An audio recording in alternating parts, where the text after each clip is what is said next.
आपका नाम? गणेश अग्रवाल। कहाँ के रहने वाले हैं? हम राजस्थान से हैं। अच्छा, राम मंदिर का उद्घाटन होने वाला है 22 जनवरी को। आप कैसा महसूस कर रहे हैं? हमारी संस्कृति का पुनरुत्थान हो रहा है। इतिहास जो हमारा बदला गया जबरदस्ती, इतिहास में जो घटनाएं हुई, जो गलत हुई, आज कहीं ना कहीं उन घटनाओं से हम आगे बढ़ के वापस हमारे इतिहास को जागरूक करने की कोशिश भी कर रहे हैं। और जहाँ राम के नाम की बात होती है, राम के नाम से कुछ भी अच्छा हो, उसमें जो एक भावना होती है, वो भावना का कोई पार नहीं है। तो आप क्या उस दिन 22 जनवरी को आप क्या स्पेशल करने वाले हैं? सतयुग में अयोध्या वासियों ने राम का स्वागत किया था। हम नसीब वाले हैं कि हमारे पूर्वजों ने जो नहीं कर पाया और जो आने वाली जनरेशन्स भी नहीं कर पाएगी, हम उस दौर से गुजर रहे हैं, तो राम का स्वागत सब करेंगे। दिवाली उस टाइम पे अयोध्या में बनी थी, आज पूरे भारत में मनाई जाएगी वापस से। आप फिर से दिवाली मनाने की तैयारी शुरू कर दी है? तैयारी तो पूरे भारत में है, और भारत में क्यों, आज तो हम बात करें तो पूरे विश्व में सनातनी जहाँ पे भी है, धर्म से कोई मतलब नहीं है, जो सनातन को मानते हैं, सब जगह पे राम की तैयारी चल रही है, राम के स्वागत की तैयारी चल रही है। और ये दिवाली बोलना, मेरे हिसाब से हम ये नहीं बोलना चाहिए ये दिवाली है। ये तो एक शायद वो ऐसा समय आया है और ऐसा एक क्षण आया है, इस क्षण में जीना है सबको, इस क्षण को सबको एंजॉय करना है।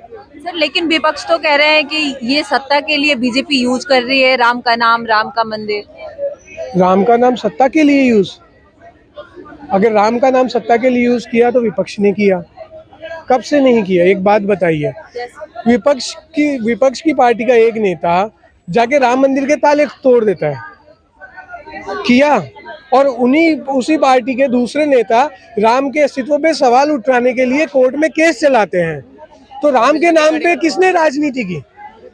आज हमारे पास ऐसा नेता है जो कम से कम राम के नाम की नहीं, अपने धर्म के लिए जी रहा है। वो ये नहीं बोल रहा कि मैं दूसरे धर्म का अपमान कर रहा हूँ, वो ये बोले मेरा धर्म सनातन है तो मैं सनातनी हूँ। वो उसको कम से कम पब्लिकली जाहिर तो कर रहा है, और उसके लिए अगर उसमें राम आता है, उसमें कृष्ण आता है, उसमें श्याम आता है, तो उसमें परशुराम भी आता है। अभी वो राम का नाम ले रहे हैं, अभी सनातनी राम का नाम ले रहे हैं, तो अच्छा है। विपक्ष को ये समझ में नहीं आ रहा, जिस दिन परशुराम का नाम ले लेंगे उस दिन ये दिखेंगे नहीं। लेकिन विपक्ष तो कह रहे हैं कि बीजेपी वाले राम को किडनैप कर रखे हैं।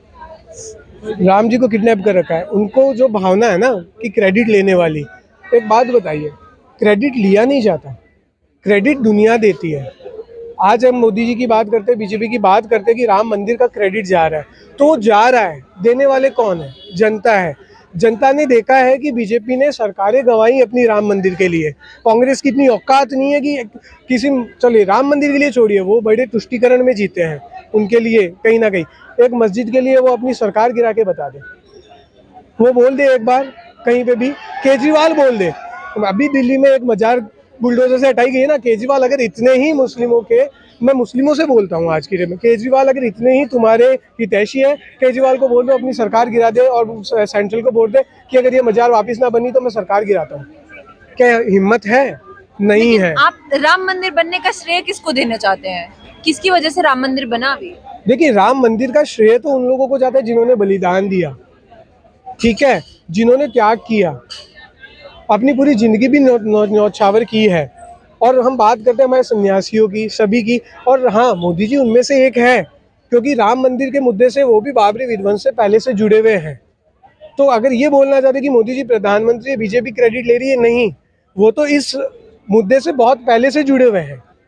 अच्छा, लेकिन आपको नहीं लगता चुनाव के टाइम पे आके इतना बड़ा राम मंदिर को लेके प्रचार होना, ठीक है, वहाँ पे डेवलपमेंट भी हो रही है, बट साथ ही साथ एक बहुत बड़ा जो प्रचार चल रहा है राम मंदिर, तो नहीं लग रहा है कि ये इलेक्शन के टाइम पे ही क्यों हो रहा है? इसका कुछ मुझे एक बात बताइए, एक साल पहले राम मंदिर अगर बनता तो क्या इतना प्रचार ना होता?